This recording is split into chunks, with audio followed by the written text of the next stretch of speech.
Welcome back to Myth Vision Podcast. I am joined by the legend, Dr. James Tabor. Welcome back, my friend.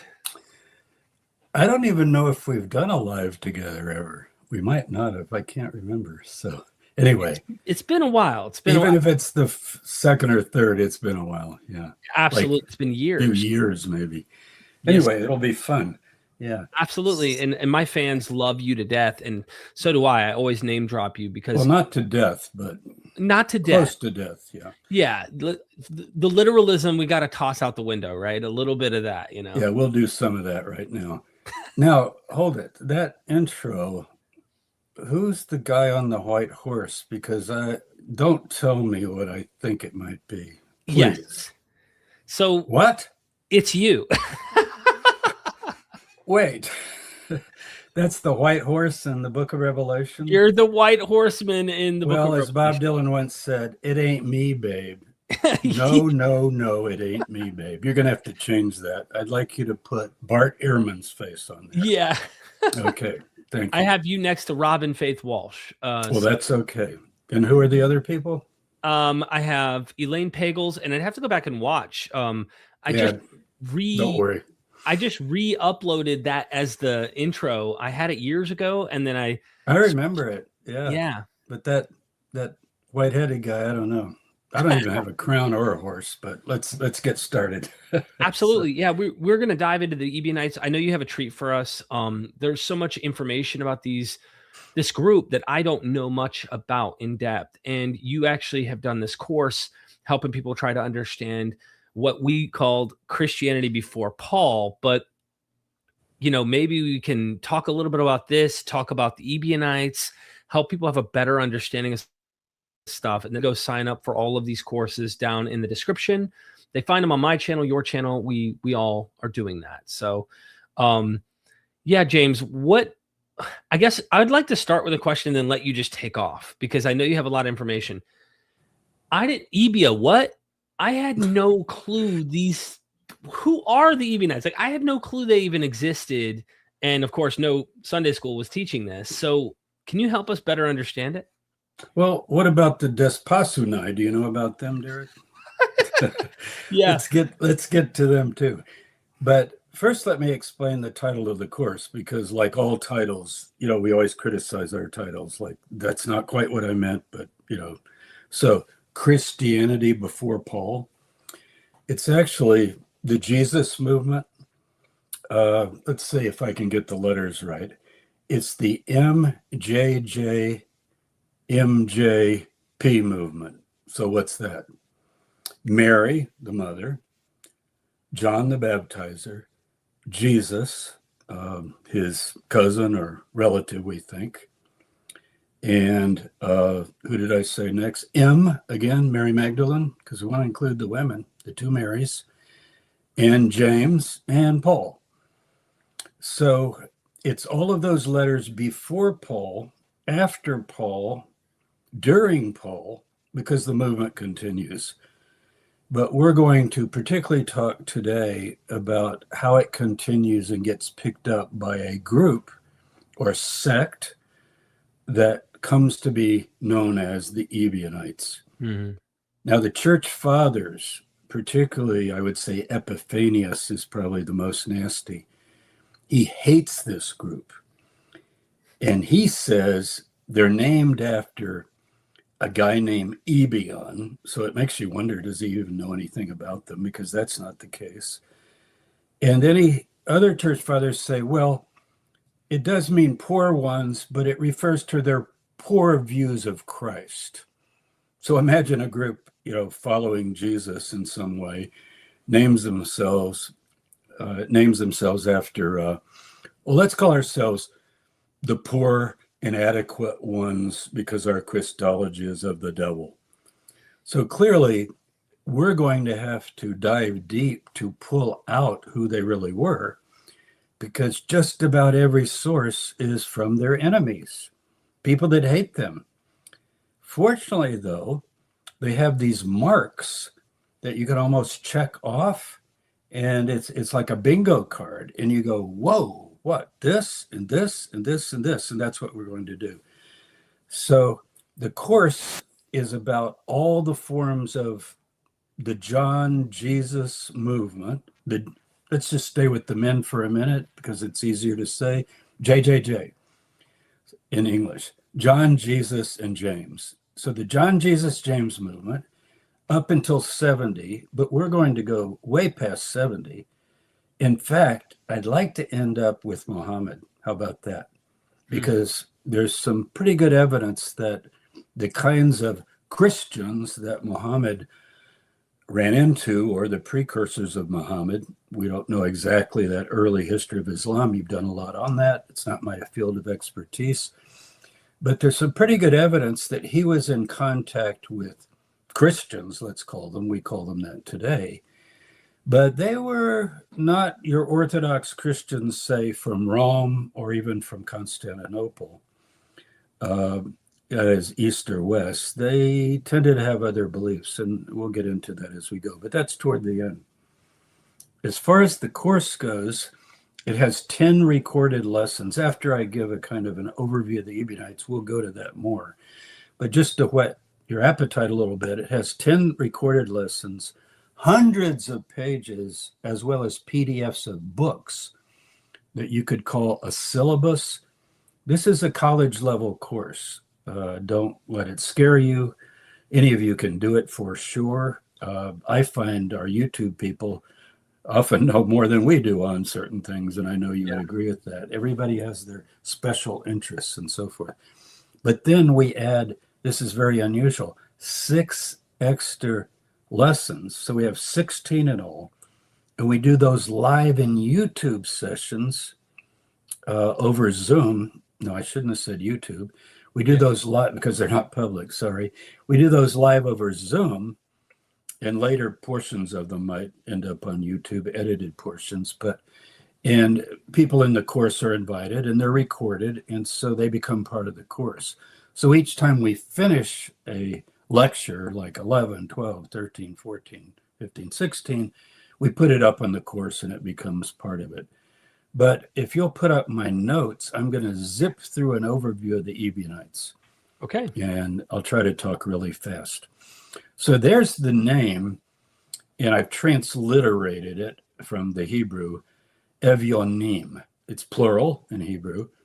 And literally it means the poor ones.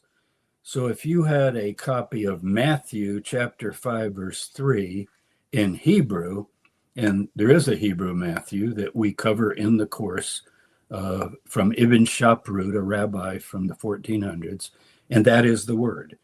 So Ashrei, happy, happy are the poor ones in spirit. Now that's Matthew's version, not Luke's, but we won't worry about that now. But that's where the name comes from. Now, you don't just jump in and talk about the Ebionites. Precursors, take a look. The Dead Sea Scroll movement, I know everybody wants to call them Essenes, and I also have a course, Jesus and the Dead Sea Scrolls, that kind of goes with this course very, very well, like hand in glove. And I always say to people who say, well, weren't they the Essenes? I said, well, what's an Essene and how do you know? Because most people have Josephus in their head or Philo or Pliny. But I'm saying, no, let's go right to the scrolls. What do the scrolls themselves say about the community? That's what the course is about. So if you want to talk about Ebionites, there's a movement 100 years before Jesus even comes on the scene, and John and James and that whole group. And you know what they think? They think a lot of the same things that the Ebionites later think. So there's actually a stream, a kind of trajectory. It's a winding stream, but it's cutting a stream bed through history, and we can trace it. So Dead Sea Scrolls, real quickly. What are they all about? Well, they're apocalyptic. They follow a teacher that they say is the prophet like Moses. They're messianic. They're waiting for 2 messiahs. As far as you know, those 2 messiahs never came. One of priestly lineage, one of Davidic, so a king and a priest. If you ask them, what are you doing out here by the Dead Sea? They would say, we're preparing the way in the desert. Do I need to remind anybody that Mark begins with John the Baptizer in the desert And he's asked, what are you doing? And he says, I'm the voice crying in the desert, prepare the way of the Lord. So already we're merging the movements.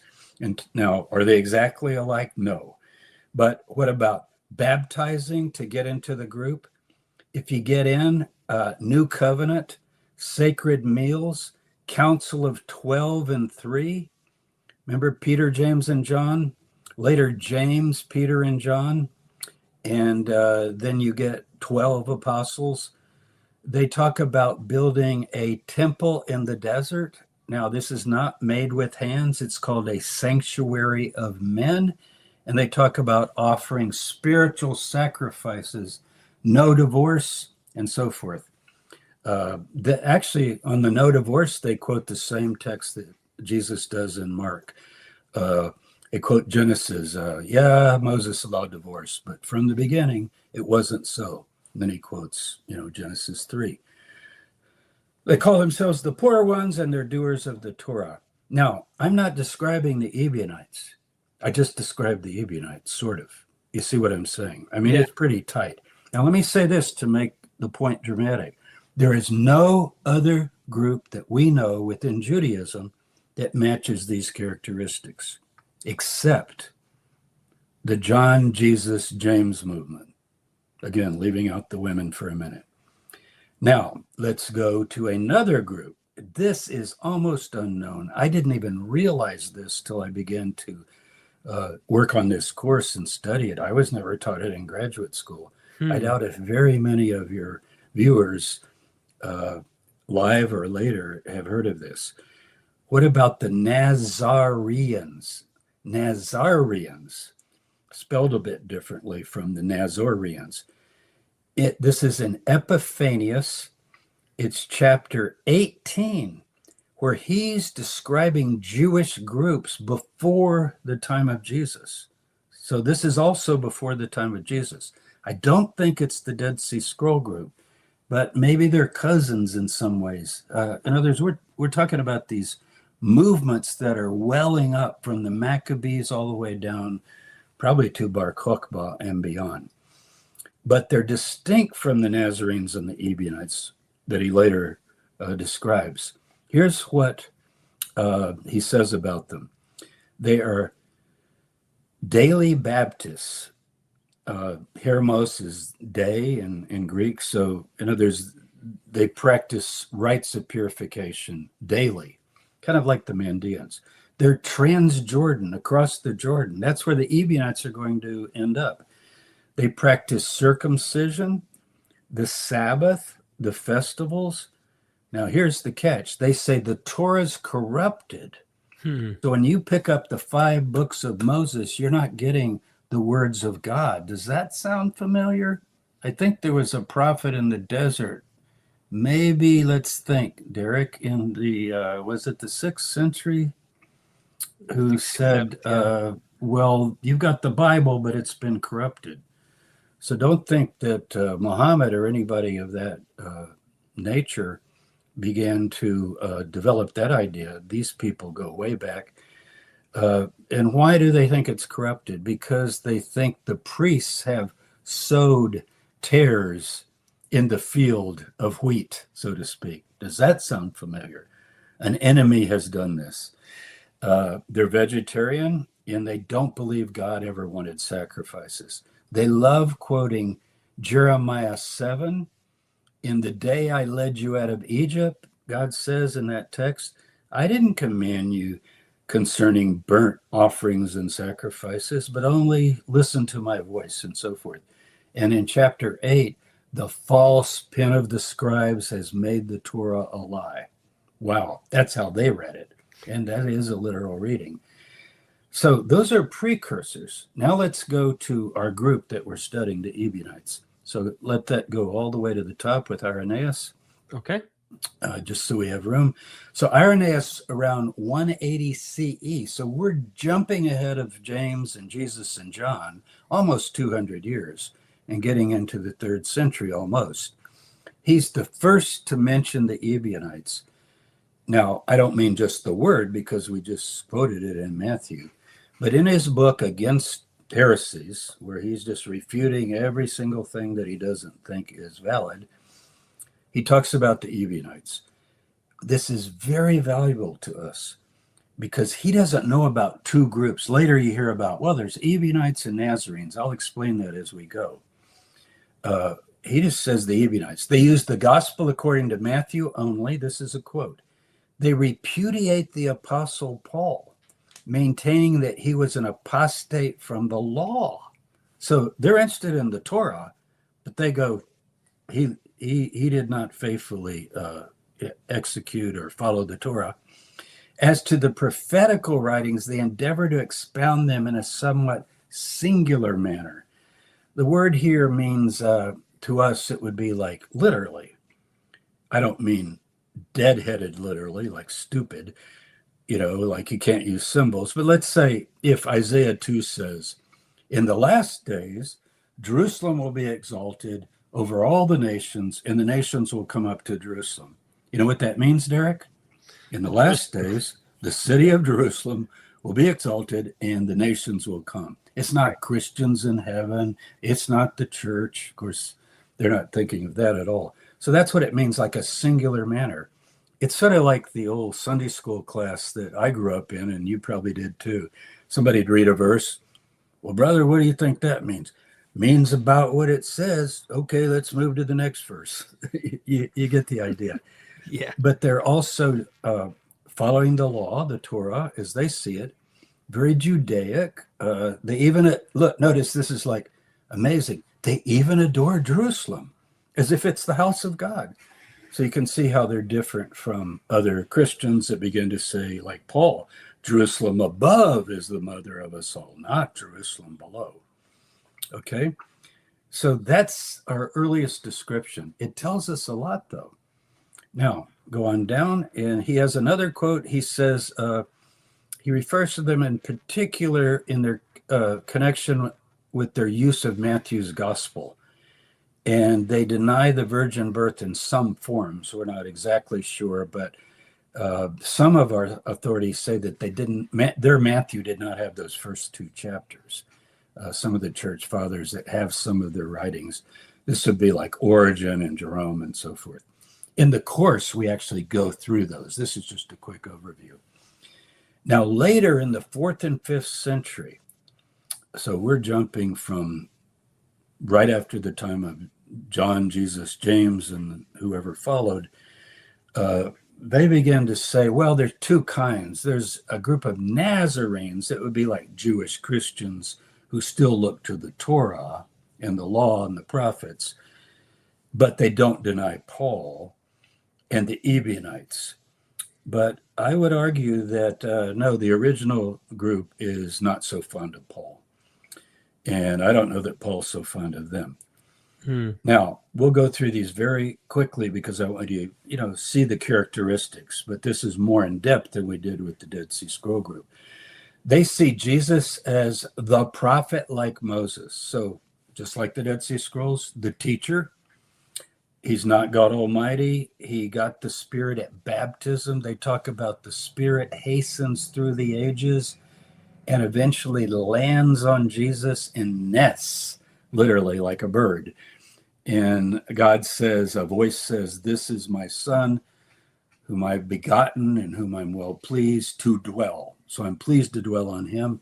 And he then becomes the Christ or the anointed one. When Jesus dies, his brother is put in charge of the movement. And then when he dies, it's either his brother or his cousin, Simon. And it's actually a caliphate. People use caliphate today to talk about Sunnis and Shia and what's the succession of the Prophet Muhammad. Desposunai is what they refer to themselves as. It means the kinsman of the Lord. And we know from our records that they love to keep genealogies. And Herod the Great destroyed most of the genealogies because they were kept at Sepphoris in the north, pretty near Nazareth, 4 miles away. This is in Josephus. But they prided themselves on keeping their private copies. We have lots of texts on this. So they use Matthew only without chapters 1 and 2. One God and his Messiah. They like that phrase. The Lord God, Yahweh, Elohim, and his anointed one. So you would never confuse the anointed one with God. You worship God. Repudiation of Paul as an apostate. The qualifications, even in Acts, are you have to have been with us since the time of John the Baptizer. Notice we started with him, John the Baptizer, Jesus, James, and continued on until Jesus, and then until James. Paul's a late comer. He's a 13th apostle. But they also saw him as saying things against the Torah, like the Torah was temporary. It was given from Moses until the seed came, which he says is Jesus. And once the seed comes, we, and he's a Jew, are no longer under the Torah. And it's a kind of a bondage. They did not like that. They're anti-sacrifice and vegetarian, starting to sound familiar. Mm-hmm. They have a Eucharistic meal of bread and wine. This is in the Didache. The Didache is a kind of quasi-Ebionite surviving document. It was found in Constantinople in the late 1900s, and we knew about it. It's referenced in earlier texts like Eusebius and others mention it. We didn't have a copy, and it has the Eucharist. And guess what? No body and blood of Jesus, nothing like that. You take the bread and you take the wine and you bless it and you remember God and so forth. And they begin their meals that way, very similar to the Dead Sea Scrolls, what's called the Messianic Banquet. They believe Torah has been corrupted by priestly circles. Again, does that sound familiar? I already quoted these texts. Circumcision and observance of the Torah, Sabbath, festivals, lunar calendar. Gentiles as God-fearers, so they do welcome Gentiles. They're glad to have Gentiles, but they would say that they're not obligated to keep the entire Torah. It would be very much like we see reflected dimly in Acts 15. So we can actually quote there, James, the brother of Jesus, stands up and says what? After Paul speaks, Peter speaks, the whole council of elders meet, they buzz and give their opinions according to this account. And then James gets up and says, my decision is, what is this? Is this some sort of a council or something? Who's James? And Luke doesn't even tell you who he is. Isn't that funny? Yeah. He doesn't want you to know who he is. He does say in chapter 1, his mother Mary and brothers were there. Remember, right before the day of Pentecost in Acts 1 and 2? What do you mean they were there? They were actually in charge, Brother Luke or Dr. Luke, whatever we're going to call him. So that's really something. So how do you welcome Gentiles? Well, they would keep the Torah as it applies to non-Jews, basically, but they wouldn't have to observe all of the commandments of the Torah. Basically, we would say today, love God, love your neighbor as yourself, and so forth. Communal living, does that sound familiar? Qumran, and probably also those Nazarenes. Imminent apocalyptic judgment. Look at Didache 16. You're going to think you're reading the book of Revelation, chapter 11 and 12, I'm telling you. In fact, I think Revelation, not as we have it now, but I give you this in the course. I give you a pre-Christian version of Revelation. Could I call it an Ebionite version? Because remember, John the Baptizer started the movement. And he didn't call it the Ebionites, but he did say, share your goods. Blessed are you poor ones. He's not quoted to say that, but if he says, share your goods, if you have 2 coats, give to him, as that's sharing your goods. But apocalyptic judgment. They believe that the end was near. They're looking at prophecies like Daniel 11, Daniel 9, the 70 weeks. They're doing the same countdown that we find all the way back in the Dead Sea Scrolls. Okay, go ahead. So now that gives you a good kind of overview of them. So what happened after 70? And in the course, we trace all this in more detail. But mainly we're going to look at Hegesippus and Julius Africanus. Now, unfortunately, we do not have Hegesippus. We have quotations that Eusebius very discreetly passes on to us. He was a Jewish Christian convert, but to what? Everybody says to Christianity. And yet, he talks about James, the brother of Jesus. He's the main witness that the brother of Jesus took over leadership of the church. So he's not going to ask you, who's this guy James in Acts 15 that takes over? Believe me, he knew who this guy was. And the whole Eastern church knows it to this day. If you go with me to Jerusalem, and you've been and seen this, Derek, as the first day through the old city, we passed the Armenian quarter, and I point out the Church of St. James. And then we say, James who? Is that like Peter, Andrew, James, and John? No, that's James, the brother of Jesus. Now, they have their own views, like the Eastern Orthodox, that, well, Mary can't have other kids, so it can't really be her kid. It's like a cousin or a stepson. And in the Eastern, they basically say they're cousins, they're children of Joseph's brother Clopas. But that's a much later view. I have a book on Mary, as you know. I'll hold it up, The Lost Mary, in which I trace that thoroughly. And so it just came out, and encourage you to take a look at that. And I start with Mary and do the whole movement all the way down. Anyway, so Hegesippus is quoted just enough in Eusebius. And if you've never read this section, you must read it, because it talks about James, and it talks about the horrible death of James. He was killed in the year 62, we think, by Annas, son of Annas the high priest, the same high priestly mafia crowd that's cursed in the Talmud as being corrupt also, and in Jewish sources. And Caiaphas is his son-in-law, who presides over the crucifixion of Jesus. So we got these two movements all the way back. Now, who takes over after James? Simon bar Clopas, Simon, son of Clopas. According to Hegesippus, that is the brother of Joseph, Jesus' father, and his name is Clopas, and so it would be Jesus' cousin. I think it's very possible because of the source, this Byzantine idea that Mary could never have sex, even though Matthew 1 says after Jesus' birth, Joseph knew her not until she brought forth her firstborn son. So Matthew's definitely doesn't have some idea that Mary never slept with her husband.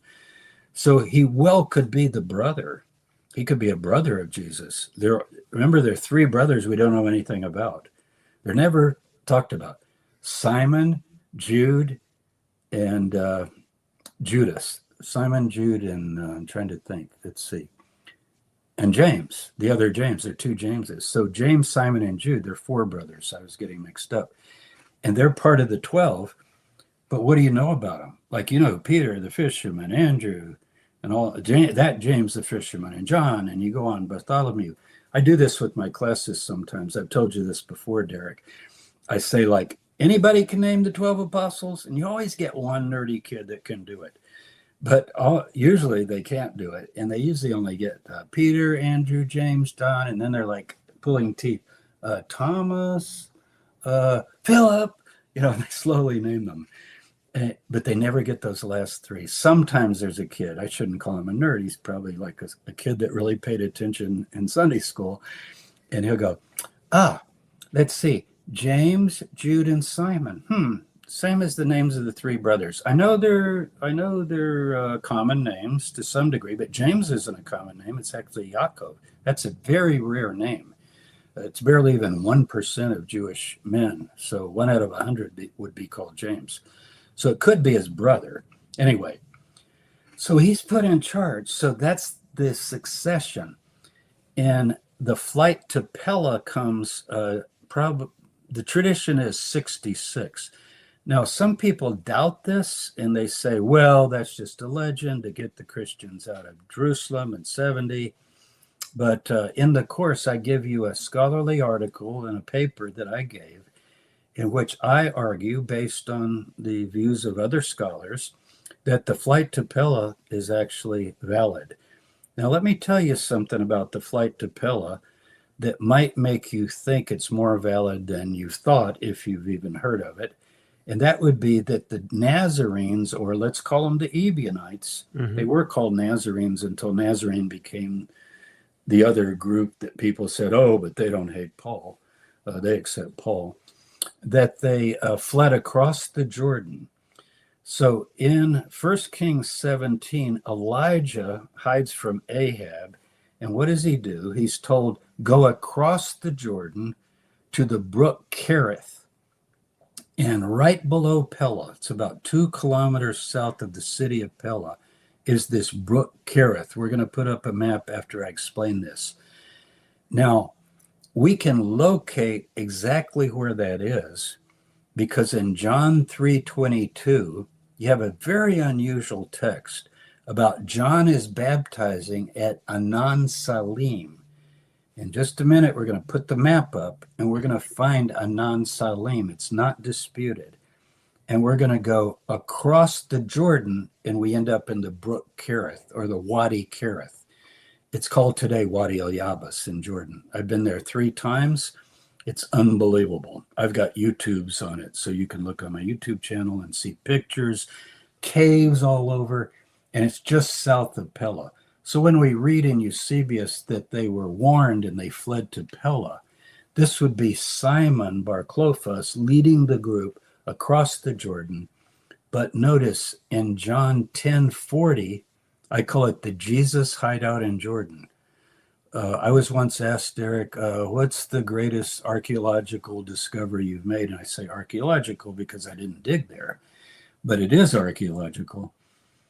It was years ago, 1995. I was teaching a course in early Christianity, and we were going through the Gospel of John, and I got to chapter 10, verse 40, and I stopped like that. I said, hold it.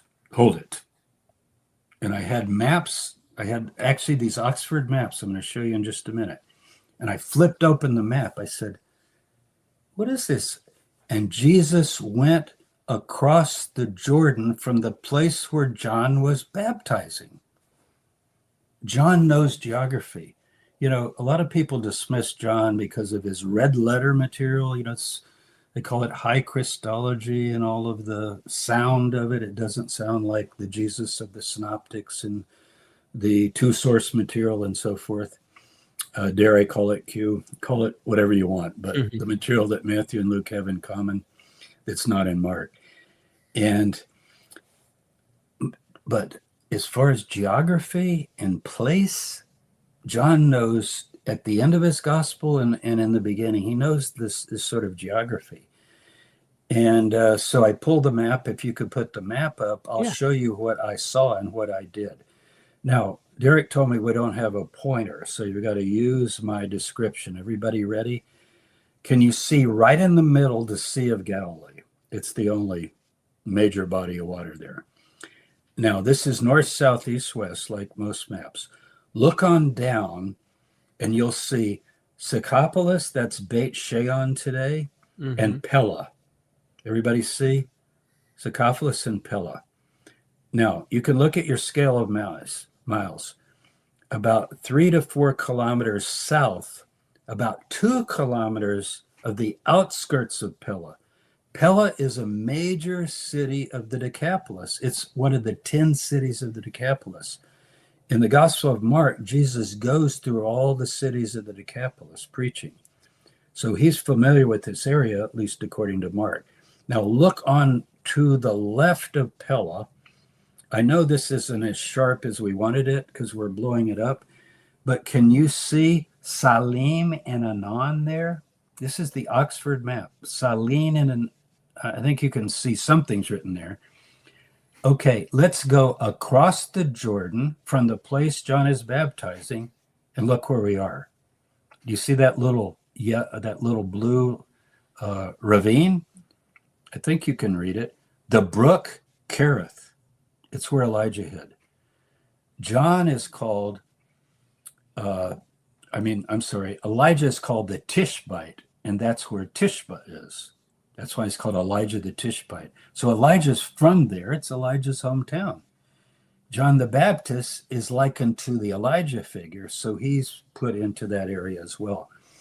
So I went to this place, and I started calling it a Jesus hideout in Jordan. Years ago, I gave a lecture on this. You can find it on my YouTube channel. It was for BAS, the Biblical Archaeology Society. It became the most popular lecture on those DVDs we used to have that was ever given at a BAR seminar, because people just, a Jesus hideout in Jordan. Wow, that sounds so intriguing. Now, is that historical? I'm trying to triangulate here. You follow? Like the Gospel of John and this geographical stuff has nothing to do with Eusebius talking about Pella. He's just got that tradition. But if in the course I give you this detailed article that traces all the traditions, and it's pretty strong. There are lots of other sources. So I believe the group fled across the Jordan. Now, some came back after the destruction of Jerusalem. You can go back to the notes and we'll finish this up. They returned to Mount Zion after the war. Now, that is the southwest area of Jerusalem, not Mount Zion, the city of David and all that. And they rebuilt what Bargill Pixner called the Church of the Apostles. It's actually today called the Tomb of David in the Upper Room. But that's Crusader. But the foundations of it are Byzantine, and it goes back to a first century house. So that is the house that the movement headquartered itself in, very possibly. But at least it's on Mount Zion. That's where Mary dies. Why does Mary die there? Believe me, she did not go to Ephesus. Do you know that's a 19th century dream of a nun that she came to Ephesus? There's no source earlier than that Mary ever went to Ephesus. There is a John at Ephesus, but Mary's not going to go to Ephesus of all places. She dies on Mount Zion. You can read my book, Mary. I give all the sources for that. Then Eusebius says, after Simon, Bar Clophas, you have 15 bishops of Jerusalem, but it's only down to Bar Kokhba. Well, 15, let's see, we go from 70 or 73, basically Masada, when the revolt's all over, and you go to the outbreak of the Bar Kokhba revolt in the 132 or so. You're going to have 15 bishops? Boy, they must have had a lot of bad health, because you got to fit 15 people in. I suggested, and others have thought this might be valid, that it could very well be a council of 12 with a leadership of 3. Think about it. Think about this. You had Peter, James, and John, and later James, Peter, and John named as the 3, and then the 12, and so forth. And Qumran had a council of 3 and a council of 12. I think the 15 bishops just probably means the people who are ruling in Jerusalem down to the Bar Kokhba revolt. Vespasian hunted these people down. We call them Davidides, meaning descendants of David. Domitian arrested the grandsons of Jude. What an odd thing. Eusebius finds little tidbits here and there. We even know their names, Zocher and James. One is named after James, his uncle. And Trajan finally crucified Simon in 110. And we have accounts of that as well. It's a very brutal thing to read. We think they were ousted from the synagogues and they moved across the Jordan. And there were 2 towns, Kokaba and Nazarah. I say Isaiah 9 because Isaiah 9, remember it says they take the prophecies at face value, straightforward. Read Isaiah 9. The people who walked in darkness see a great light. Galilee of the Gentiles across the Jordan. And if you read that, maybe they're saying, this is why we need to go there. But remember that other group, the Nazarenes, that's where they are. They were in Transjordan all the way back before Jesus and John and James even came along. So it just seemed it's a safe area. It's out of the rule of Rome. It's closer to basically the Parthians, with whom, remember, the Parthians support Antigonus. Remember Antigonus, the last Hashmonean king? They support him against Herod the Great. So these people can find safe harbor because the Persian and Syrian rulers are friendly to them because they don't particularly care for the Jews and for the Judeans and the Galileans. But what do they name their town? Star Town and Branch Town. How about that? The star prophecy, remember, of Numbers, and the branch. Now, we can't find those towns, but if you'll put up that second map, Derek, we have descriptions of where they went. Now, if you look at the second map, now this is a big view. So look just toward the top, about a third of the way down. I don't have a pointer, sorry. And you'll see that Sea of Galilee that we saw before, okay? And I think Pella's even on there right below, so you know where you are. Now, go go north and east, and you're going to get into these other areas of Botania. We have records that that's where they ended up. Here, I think I can share the screen, but it'll take the notes down, but it'll be better quality. Okay. It takes no time to do real quick. Oh, that's fine. I would rather have you be able to really, and then I can crop. That's the advantage of a live stream. We can just improvise. Yeah. Okay, that's the first one. We need the other one. No, that is it. Okay. Yeah, I'm going to spread it out. But then let me see more of the top part if you can. Okay. Anyway, all we need to know is they're in that area. Later, we have evidence that they migrate down into what was called Arabia, down around the Dead Sea. So the point is they're staying out of the reign of the Herods. And remember, Herod Agrippa I, Herod Agrippa II, and Herod Agrippa II takes over almost all of Herod's kingdom. And they're away from the Christians of the West and even to the north of the East. Okay, back to the notes, and we're almost done here. And then we're going to talk and analyze all this stuff. Yeah, absolutely. So, okay. We do pick up a very interesting thing in 250, just to show you they're still there. Isn't it funny? These are, talk about the breadcrumbs, the puzzle pieces strung along. You know, I just want to mention this. James McGrath has a book on John the Baptist, a scholarly book. I think I have it here somewhere. Yeah. Might as well promote McGrath's book here. John of History, Baptist of Faith. And he uses the same method I use with Mary. And in other words, he says it's puzzle pieces. I've got this from the Mandeans, and I've got this from our Q source or our 2 source in the Gospels, and I've got this from other traditions about John and so forth. And his idea is to triangulate, and that's what I want to do here. We already know that's where they went. We've got triple sources on that. We knew that there was a pre-Christian group that, if you want to call them, pre-Jesus John group over there. Got the Mandeans, that's where they also go. Everybody's going to the east. They're trying to get away from the West and basically be isolated. And so there's a martyr, his name is Conan. He's in Asia under Decius, the Emperor Decius in 250. Remember the persecution? Yep. And he says, I'm from Nazareth, and I'm of the family of Jesus. Now, that's one tiny little puzzle piece, but what does it say? It says these people are still around, and they're still saying, I'm of the family of Jesus, because you want to say, well, prove it.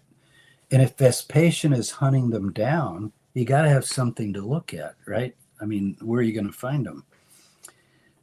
Pope Sylvester in 318 met with the Ebionites from the east, and we have some fragmented records of this. And they say to him, we have churches all over the east of the Jordan. So they really infiltrated this area down into what's called Arabia. But remember, Arabia is not Saudi Arabia. Arabia means the Arava. Could you put that big map up again? I just want to show you what Arabia is in the time of the 1st century. Now, go on down. Are you able to move it Not on this down? one. I could reshare the No, other. we need the other one. We need the other Yeah, one. let me do that. That's better. Yeah, because we got to have the Dead Sea. Yeah. You can leave it up. I'm Uh-oh. not pointing out any towns. I think my mouse just died. Oh boy. We're stuck. Hold on. Let me grab Ryan real quick here. I don't even know where the plug is. This is wild, James. I'm sorry. That's all right.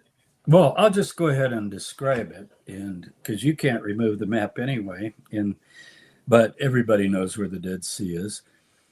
The Dead Sea is on the Rift Valley. As you know, if you go from Jerusalem down to Jericho, you get into what's called the Arava, and that's where the word Arabia comes from. And that Arava is a Rift Valley. It goes all the way down to Africa. So when you talk about the Arabia or the Arava, you're not talking about the Saudi Arabian peninsula. You're talking about that essential area. So when you read Isaiah 40 about preparing the way in the wilderness, it actually says in the Arava. You follow? In the Arava, prepare the way. So John the Baptist is not in Saudi Arabia. He's in the Arava preparing the way. So where is he? He's out by the Dead Sea, and he's baptizing up and down the Jordan. And the Qumran community is in the Arava. But if you go on down, then you get into what is Greater Arabia. And basically, you don't even need to put the map up. I'm worried if I... Yeah. I'm just glad you could change the notes. So Same, sorry. Now, also, and I'm going to just skip through this because this is the course.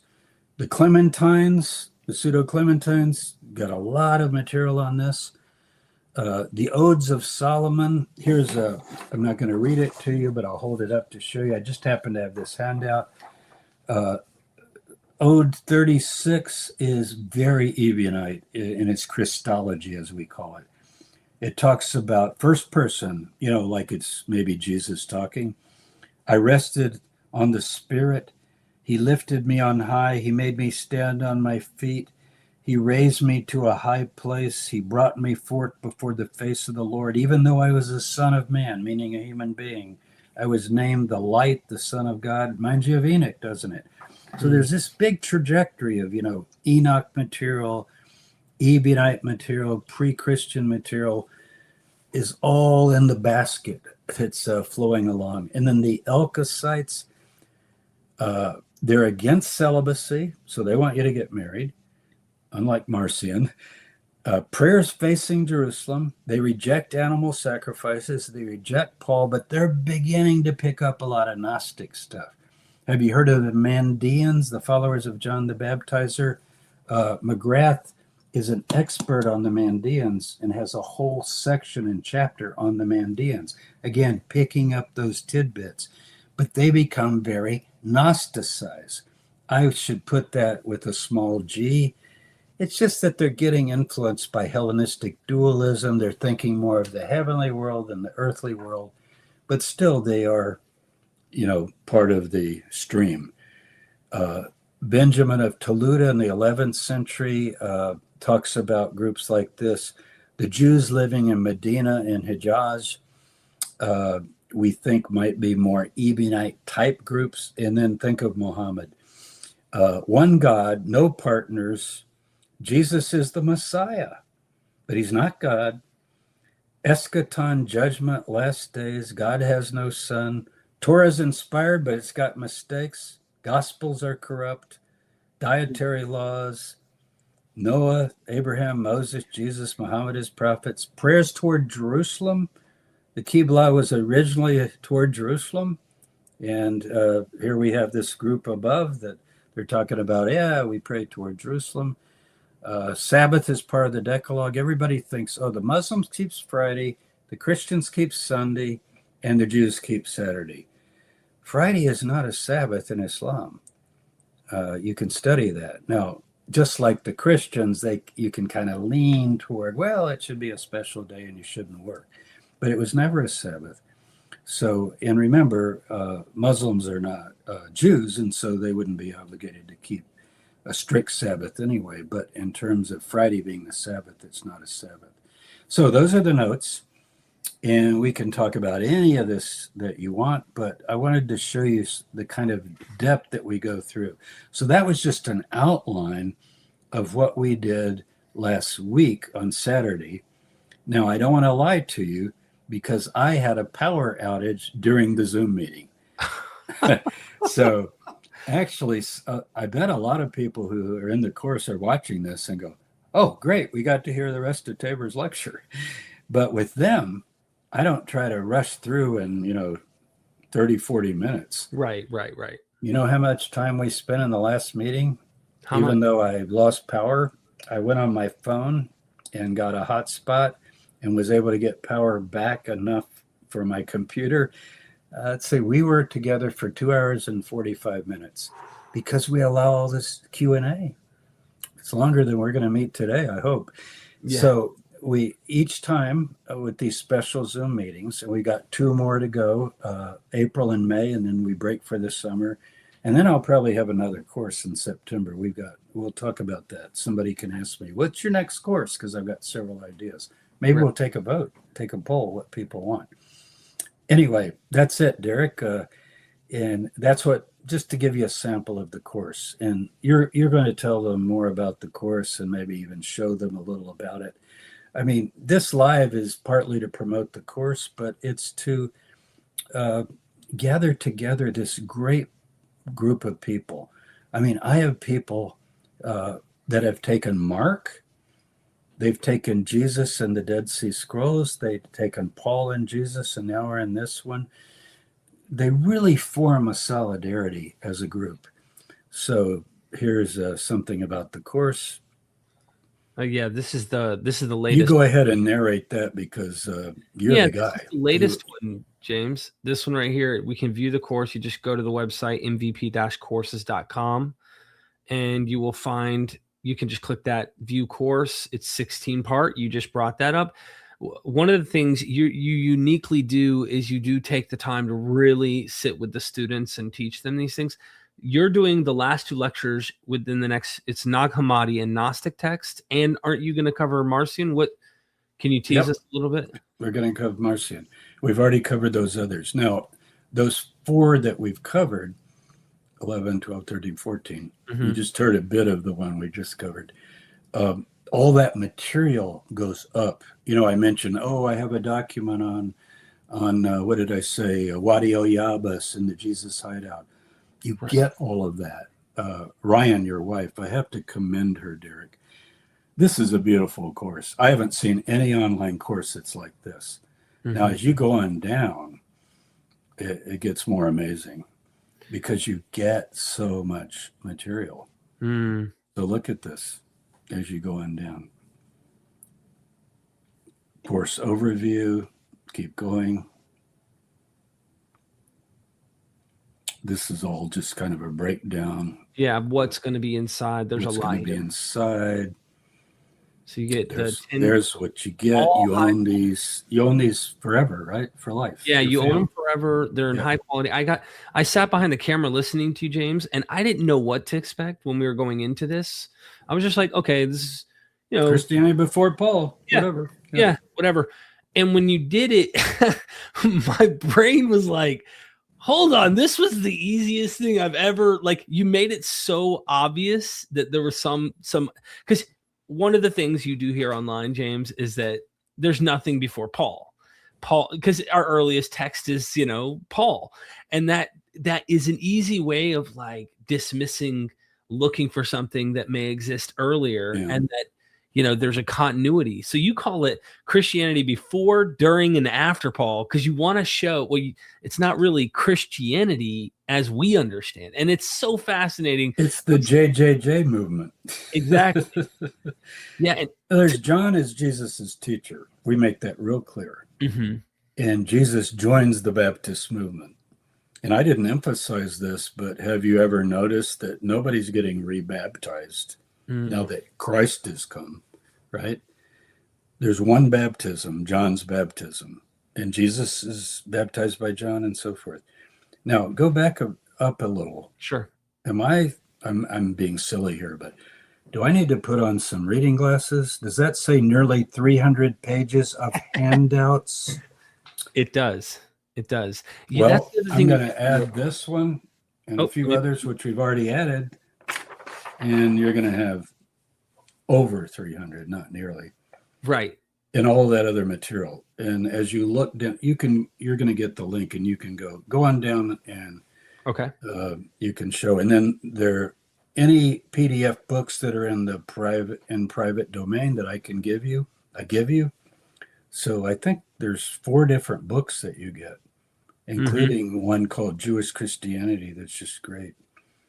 So there you go. Yeah, and by the way, you have some endorsements from some of the scholars I've interviewed that are like, we're talking top tier, greatest in the world in their particular specialties and stuff. And let me come back to you now. I just wanted to let people know the website, see it. Paula Fredrickson. I just interviewed Reza Aslan on Zealot, his book Zealot.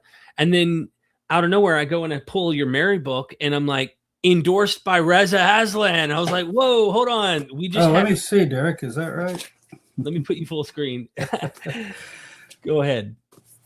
Flattery will get you nowhere, but there you go. Yeah, but I thought it was cool to I'm thankful. James Cameron even endorsed it. The filmmaker. I sent him a copy. He wanted a copy. And he wrote a really nice endorsement. If you go to Amazon, you'll see his endorsement. It didn't make it on the back of the book because he did it later after the book was out.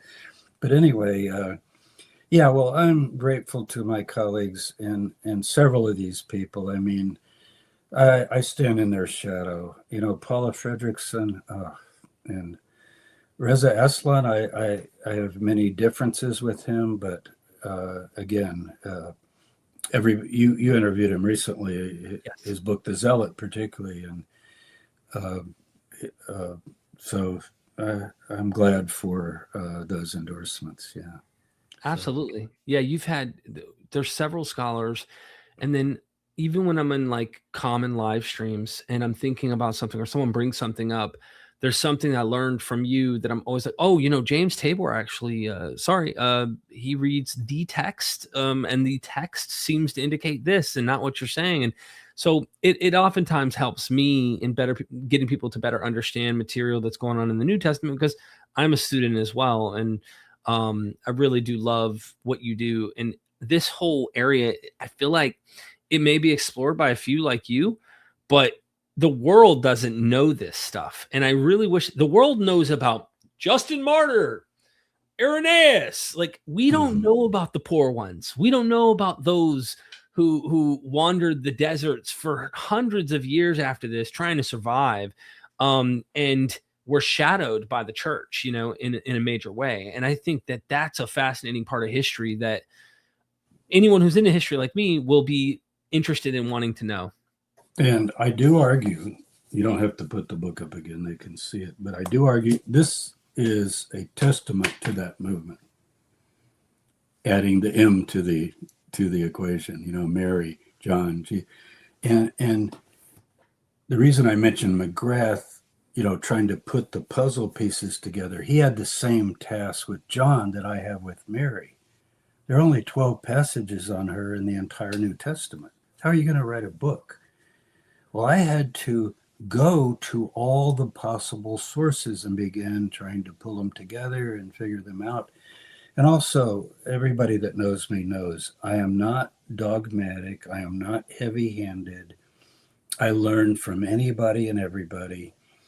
And talk about changing your mind. I've changed my mind lots of times. I still love my original book in this whole field called The Jesus Dynasty 20 years ago. I think it's still one of the best books to read on the Jesus movement as a whole. But several things in there I've changed my mind on over the years. And when we have these Zoom meetings, others can speak and they can say, how students are very respectful, and they go, Dr. Tabor, do you think it's possible that? And I tell them, if you say that, I'm going to say yes, unless it's completely crazy. So yeah, it's possible.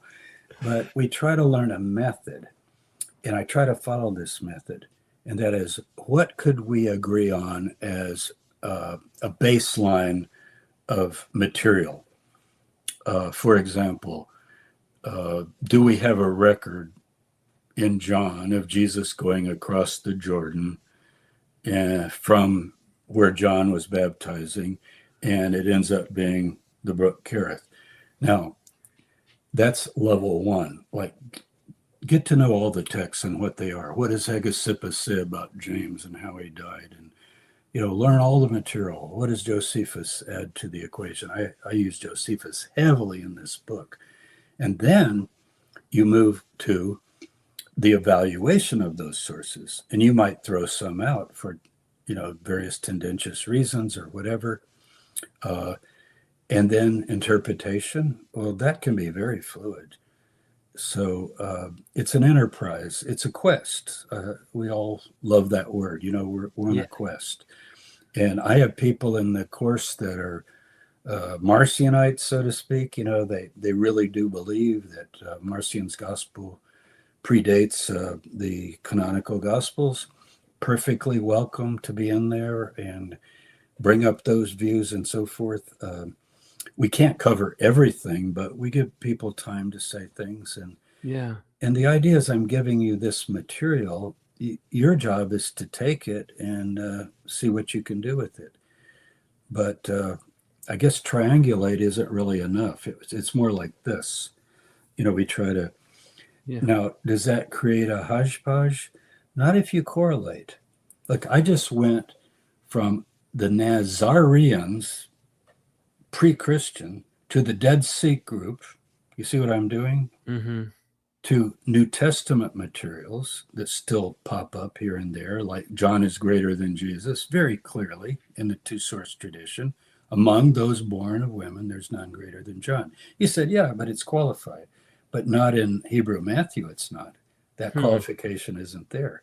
So you get all of your facts, and literally the puzzle analogy is pretty good. It's actually like 25 jigsaw puzzles.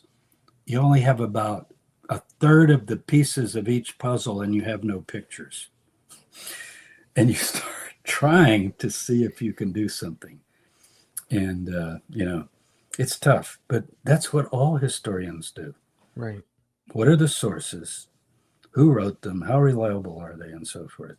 And then you come up with your conclusions. And each one of us, all these people on the back of this book and many more of my colleagues and friends, we have different views on just about everything.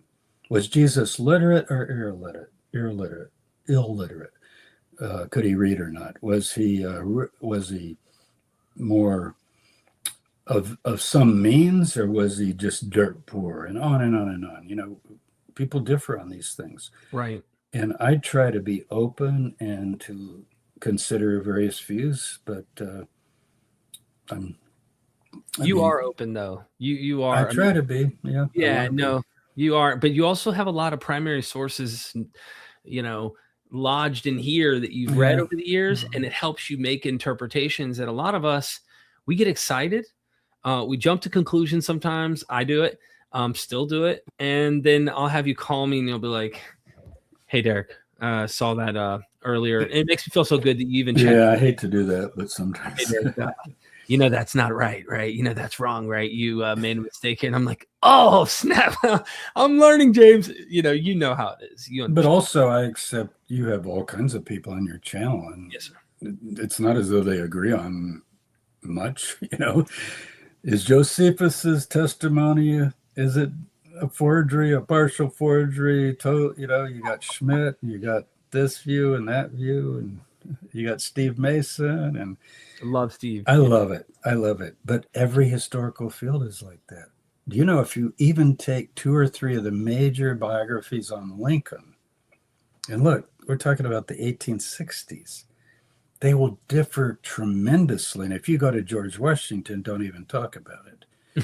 Because, all kinds of things about his life. And then you're going to go back 2,000 years. Mm. But we do our best, and it's important to us. And I think the historical figure of Jesus, John, James, they deserve what I could call a rehabilitation, to realize that it wasn't Orthodox Christianity that developed in the East and the West. And many, many millions of people believe that it is and was. But historians have to question that. Right. And we all look to Albert Schweitzer, whether we agree with his apocalypticism and his, you know, I don't think it's extreme eschatology, because I think everybody in that period had this eschatology if they were talking about prophecies of Daniel and so forth. But it doesn't mean that we don't think that this movement is significant. It could be a holdover from us being part of Christianity. We all have our motivations, but I wouldn't have studied Jesus of Nazareth for 45 years as a scholar unless I was convinced that there's a significance here, you know, to him and his movement, Right. and certainly in terms of influence. Yeah. So I'm sort of like Bart Ehrman in that, you know, he says he's a happy agnostic or atheist, which I'm not. Not that I'm unhappy, but I'm not an atheist or agnostic. But you say, well, why are you even studying this? And his answer would be similar to mine. He's just writing a book now. Well, the Christians invented charity. Let's start with that, you know. So you got to read it. Is the new book out? I don't know if it's out. Yeah, it's yet, out. I haven't read it, but yeah, I need to read it. I need to get it. I've read all of his books. So again, you know, there's interpretation, but I'll tell you something you viewers might enjoy. My wife is an English major, and she was particularly interested in American literature. She has a master's in literature. But she said to me once, because she took several major courses in Shakespeare, and we've been to England and been to, you know, the theater and everything, the Globe, and we've been to his home, and just Shakespeare, just like we go to Israel and see Nazareth, and Cephas. And she said, James, don't you wish you had spent 45 years studying, I'm talking about since undergrad school, you can date me, studying Shakespeare, and you knew it like you know the Bible? And I say, that's tempting. That would be really cool to just quote Shakespeare right and left. But you know, I think I would go with the Bible. So the other night we were watching a movie, and about 5 biblical allusions came up in the film. It wasn't at the Bible or anything, but just things people say. Mm-hmm.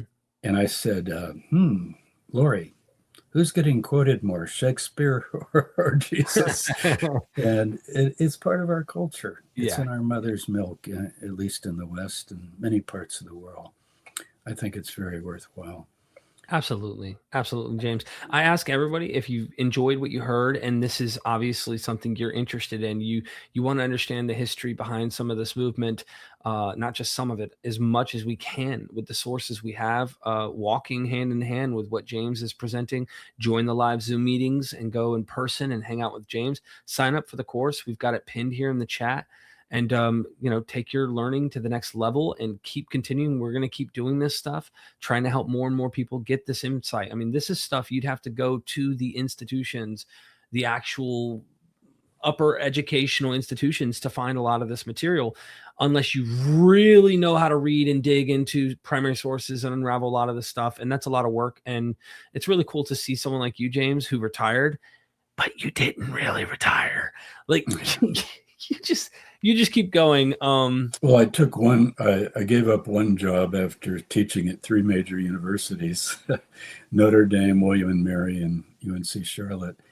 And then I have another university called, all of you people, you're my university now. But the other thing I didn't mention, and I should mention, is archaeology, because I trained as a textual scholar. I'm not an archaeologist. And until 1990, and I got my degree, let's see, in 81, sorry, my PhD in 81. So for all those years teaching, like at Notre Dame and so forth, all the way to William and Mary, I didn't do any archaeology. So I'm not an archaeologist. I didn't get a degree in anthropology and specialize in archaeology like Jody Magnus or others. But I began to combine the material evidence. So now, for, let's see, since 1990, 30 years, I've made 78 trips to the Holy Land. And by Holy Land, I mean Egypt, Jordan, East and West. And I've been to Syria. I haven't worked in Syria, but been to Syria, Lebanon.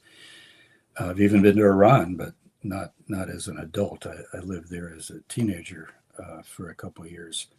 But the point is, I know that area. But when I began to add the material evidence on the ground, underground, the geography, like I showed you those maps, like I go to these places, it makes such a difference, because you remember I stood with you on the hill of Sepphoris, where I think Mary was born, in Sepphoris. So she's an urban chick, as we say. Yeah. And the main crossroads, east, west, north, south, they're coming right north of Nazareth. And people go, I wonder if Jesus ever saw like Roman soldiers. Is he in a backwater little village? And, or are we talking about the Silk Road coming all the way up and going to Damascus? Are we talking about the crossroads of the Galilee? Well, you almost have to go there. So, Derek, do you remember that day you asked me? We were up on the top of Sepphoris, a city set on a hill cannot be hid. So we're on the top, and it's ruins now, but it's been 1/10 excavated. And you said, so James, hold it. I want to get a picture. Where's Nazareth? And I pointed south, and I said, right there. And you went, it's that close? Do you remember? You said, it's that close? And I think Neil was with you. Yep. Yeah. I'll tell you. So you said, well, we could walk that if we had time. I said, yeah, but we got to move on with the tour. Of course we could walk to Nazareth. So I say, well, Jesus was a tecton, a builder. Mm-hmm. And what's happening, this is what I mean by triangulating. What's happening as he's growing up in those years, Sepphoris had been destroyed in 4 BC by a legion of troops under Varus, and 2 more legions coming down into the whole country. I call it the Year of the Three Messiahs. It's a chapter in my Mary book. Well, now it's being rebuilt as the jewel of the Galilee, Josephus calls it. And he's been there many times. He describes it in detail. It's got a theater that's been uncovered now and so forth. And you think, but he probably just stayed in the village and milked his cows or his goats and, whatever. I mean, come on. So if the building trades are booming, it's not crazy to think that Joseph, the tecton, he's Jesus, an apprentice, and his brothers, headed out every morning at 4:30 and got up and headed for Sepphoris and came back late at night at dark, just as laborers do, and made a living for their family. So maybe instead of running him to India to meet with philosophers on the Indus River, or down in Egypt where he's going to deal with Egyptian religion and astronomy, he might have been like a lot of us. Alarm clock rings. Oh my God, I got to go to work again. Looking forward to the Sabbath, Now, do I know that? No. But you see what I've just given you? Yeah. I've given you a context in which to try to interpret. And so that's what I try to do. And I love that. All the work that we do. Yeah, please follow. So, Derek, I want you to come with me again on my next tour. We had to cancel it because of the war. Yeah. But we're going to try to go in the fall again. I don't know if you can go, but I would love that. It's partly the same tour, but I've changed it quite a bit. Like we stay 5 nights in Jerusalem. I just decided we were too rushed. Yeah. I want people to just be there, like have half a day free and wander around, go check things that you want to check and so forth. So yeah, that was probably there's a lot of memories that I have from the different locations, but Jerusalem was a lot of fun to be able to explore. And we were going down into the Valley of Hinnom, all of this interesting stuff. And then looking at the wall where Josephus describes where James was thrown from. Holy crap, is that high? There's all sorts of stuff. So check out the right below where James died. That's pretty amazing. Yeah, that's Hi. Can I mention another book? You're into Yeah. books because I'm going to be To on. show it? I'm going to be on Jacob Behrman's channel. It's next week, and we can publicize. But I'd like to come on your channel. This is my student, Todd West. Okay, and by my student, I mean he took my courses. He's in the Patreon group, and I consider him my student. He considers me his mentor. So I gave him an idea of an alternative site for the place of crucifixion, which is not even the view I hold. I think it was on the Mount of Olives. And he spent 2 years, and he would kind of disappear. And he works, he's just an average guy supporting his family. And last week he published this book. Wow. Isn't that amazing? That's cool. Where was Jesus crucified? With Whiff and Stock, a trade publisher, got accepted and peer reviewed. Wow. So, but I'm going to get you that book. He'll mail you a copy. But that's where archaeology and history and texts come together. And, you know, I haven't decided yet. I read drafts of it, and I'm reading it this week. And I'm going to decide whether one of my students has convinced me that I was wrong. How about that? Hey, I'm not going to tell you the new site, but it does have some evidence that's interesting. And I don't think the church, I'm unlike most scholars that say, oh, it's the Church Holy Sepulchre, it's Gordon's Calvary. I don't think those two are likely. And I've talked about that on my blog and YouTube and so forth. But now some people say, well, why does that matter? Who cares where it was?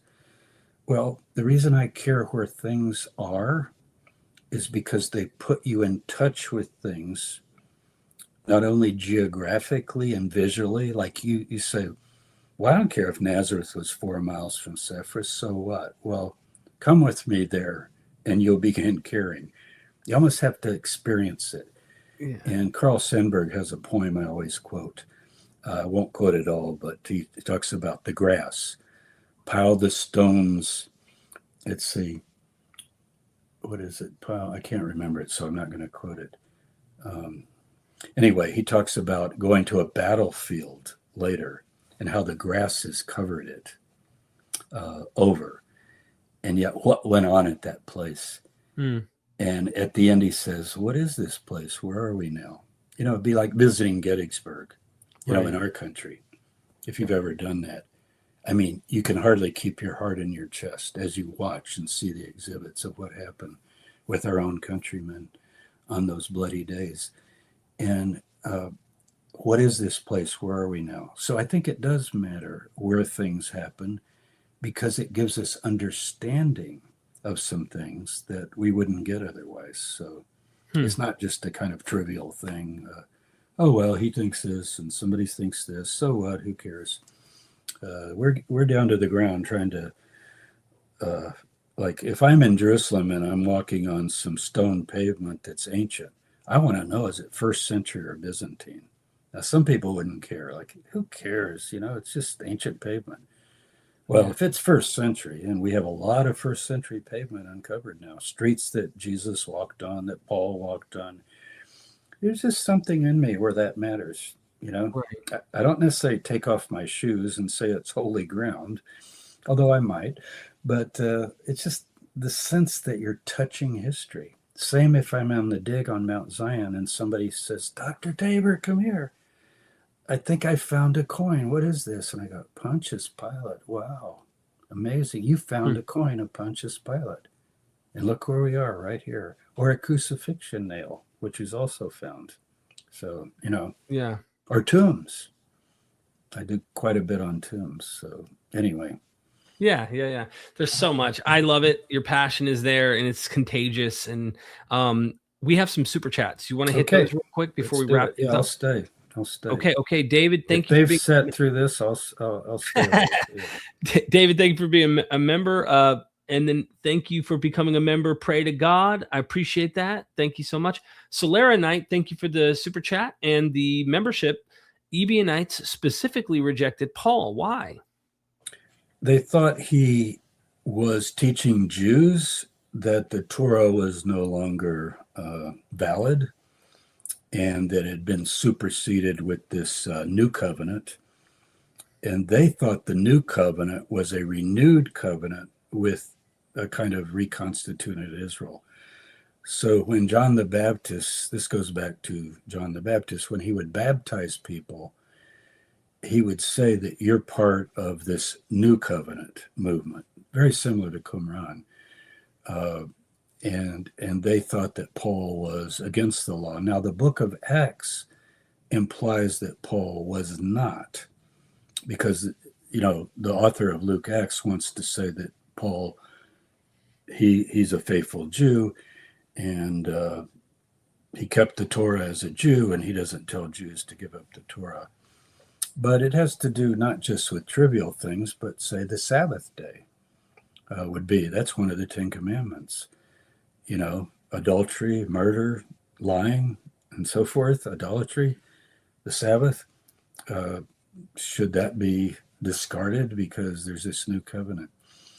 So that was their view. And the question in this course is, did the early movement share that view? And in my Paul, and I also have a course called, is it called Paul and Jesus? Is that what it's called? I forget the name. No, the specific, here, I'll pull it up. I've got the website. You want me to do that? Let me go back up here to... Oh, it's the historical Paul, or I forget these names we give our courses sometimes. Well, let me go up here to the top. Just go to academic online courses. The historical Paul. The Quest for the historical Paul, yeah. All of these are awesome. I mean, they're just... So we talk about that, and of course, some people take the view of Luke Acts, and others, this group thought that Paul had departed. And you might take a look at Acts 21, where it comes up in the book of Acts. And James again, you know, who's James? The brother of Jesus, Paul tells us later in his letters. He says, now, Paul, we've heard that you're teaching Jews that they don't, you're teaching Gentiles that they can come into the movement without becoming Jews, you know, keeping all the laws of the Torah. But as far as Jews, you agree with us that, you know, we're still under the Torah, and we follow the Torah, the laws of Moses, even though they might think that you don't take everything literally, like we said, like divorce. Well, we should go back to the ideal. Eating meat or sacrifices, go back to the ideal. And also go forward to the ideal, where Isaiah 11 says that they won't hurt or destroy. Destroy is actually the word shechat, which means to slaughter in the future. So these groups are looking at that. But anyway, back to Acts 21. So James says, in order for people to know, Paul, that you don't teach that, we need you to do this, that, and other in the temple as a Jew, go in as a Jew and show that you're an observant Jew. And in that text, Paul doesn't say a word. It's kind of interesting. He didn't go, oh, yeah, you heard that? Well, that's a lie. I never do that. He didn't say anything. He says, okay, I'll go in the temple. So I don't know that that's certainly not a video recording of what was said, right?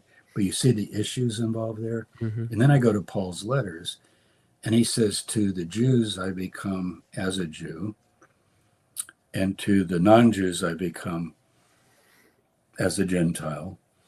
And he says, to those under the law, I become as one under the law, the Jews. But he says, I myself am not under the law. So you have to sort that out. He thinks everything's passing away. So I think that has to be factored in. He's not talking about what do you do for the next 2,000 years plus. He's thinking, as he says in 1 Corinthians 7, the form of this world is passing away. The appointed time at the end is going very short. And therefore, you do this, that, and the other. So, and we do that in the Paul course. We talk about those apocalyptic ideas that he had. I think Paul is an extreme apocalypticist. He thinks he's living to see Jesus come back in the clouds of heaven. Thank you. We have 6 more super chats here. Okay. Please refrain from sending anymore unless they're just straight comments, because James doesn't like to not let you know. You know what I mean? You're going to fill them in, James. Yeah. Dr. Eisenman is still with us, thank God. And thank you, Robert, for the super chat. But thank you, Robert, and for your concern about him. He is getting much older, and the last time we talked, I was referring to things we did in the 90s. I excavated and surveyed with him at Qumran, 1990s, like early 91, 92, when the Dead Sea Scrolls were finally released, and he was responsible for that.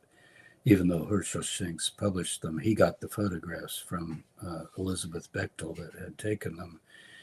And she was tired of this holding back and said, here, go ahead, do what you want with them. Anyway, you know what he said? He said, James, I just don't remember the details of all that. So as you get older, but he's still there. And I will say this, on my YouTube channel, I have an edited interview that I didn't do with him, but one of his students did. And it's not that far back. It's probably 5 years or so. You can just go to my YouTube channel and type in Eisenman, you'll get it. And he's standing, he's a sailor. So he's by his boat and he's leaning back on the railing, with the water behind him. It's really great. And it's the best rendition I've ever heard of his core heart and soul convictions. Not about every detail, like, is the Habakkuk Pesher written here or the radiocarbon? But it's his passion. And it's basically do the right thing. Be a righteous, good person. It's kind of that idea. Right. So all the doctrines, all of the what's it all about? And it's kind of interesting to hear him. It's almost like he's preaching, but he's basing it on what he calls works righteousness. Not all this stuff about, how are you saved? Because how will God forgive your sin? It's just like, do the right thing, So one time I went to interview him, and you could tell he's getting up in age. I interviewed him. I was like wanting to talk about one topic, right? And it was like, and I would ask him questions, and he would somehow like just naturally, like, how your car gets out of alignment after a while, and it starts veering off when you let go of the hand. Oh, there's so much in his head. He just kept going off. The other thing he says, I heard him interviewed by, I think it was on Jacob Bierman's channel, and somebody was interviewing him, and it was on Jacob's channel. It was so funny. Eisenman, they asked him, what about this and this and this? He says, it's in my book. Haven't you read it? Why should I go over it again? So maybe I'll get like that when I'm close to 90. I'll be on Derek's channel, and he'll ask me something. Well, what do you think? Have you read my books, Derek? Why are you bringing me on and asking me things? Buy the book. And that's such a buy the book, like I want money, but like read the book. So, I'll have you in here at 90 and Dom at 125 meeting again. You know what I mean? Yeah. Everybody watched that interview that we did down at Derek's house. It's on both our channels. Take your pick. It's a long form interview with Dom Crossan and James Tabor talking about the Blessed Virgin Mary. And boy, I just love it. It's the best interview I've ever done, because I just stand in awe of Dom and his history, his wisdom, his life. And he tells personal things in that interview and opens his soul. So be sure you watch that. John Dominic Crossan, a dear friend of both of us. And Derek lives very close to him. Yeah. He's so gracious. Yeah, he acts like I'm somebody. And I'm like... Well, you are. But yeah, no. You're too humble. No, I'm not just humble. You're important, James. Yeah, dirt poor. That's good. That's a good way to say it. Thank you, Solera. Especially, we always look for fancy words, but how about this in Mark? Peter says, Lord, we've left all and followed you. And he goes, no one who's left houses or lands or family relations or so forth in this age will be at a loss. You'll have 100 times that in this world. Isn't that interesting? He didn't do the go to heaven thing, did he? pie in the sky, be dirt poor, and when you get to heaven, you'll get rewarded. What Marx called the suppression of the masses, by the opiate of religion. He didn't say that. He said, no, in this world, because he was trying to build, as Dom has shown, a egalitarian community of men, women, rich, poor, slaves, free, all together. And to Paul's credit, it's not as though Paul's horrible, that I dislike Paul. I've written 2 books on Paul. I wrote my dissertation on Paul. But when I'm talking about the Ebionites, as the questioner asks, why didn't they like Paul? We go into that. But Paul also tries to get all of his people, almost like the Rodney King thing. Can't we all just get along, And that, as Dom says, that was the most threatening thing to Rome and to any establishment. When you get all the people talking to each other and comparing notes. And then he says, and in the world to come, eternal life. Because, that's his worldview, that there will be a resurrection, I think. I mean, from all we can tell, he shared that view with Pharisees and others. So, and the Dead Sea Scroll group, as far as I can tell, they believe that too. Thank you. Risen, thank you for the super chat. Dr. Tabor, what is your response to mythicists? Well, how many are they, like extreme mythicists and middle mythicists? And maybe there was a guy, as you often say, or there was a guy. I'm glad to hear the arguments, but I think the texts themselves witness to a real figure. So if you're talking about did Jesus exist, I would say for sure, absolutely. But just the common arguments that are made in terms of, but for me, it's more Paul probably as a witness. Of course, people now are saying Paul's letters are forged. He didn't even write them. Paul didn't even exist. And I don't want to caricature it and say, well, finally nobody will exist and laugh it off like it. Look, all these questions can be talked about. But I do find in Paul's letters that I'm touching a reality there that is grounded in being with Peter, being with James, Jesus' brother, and so forth, and working out some very complex issues, especially in the early letters of Galatians and the Corinthian correspondence and so forth.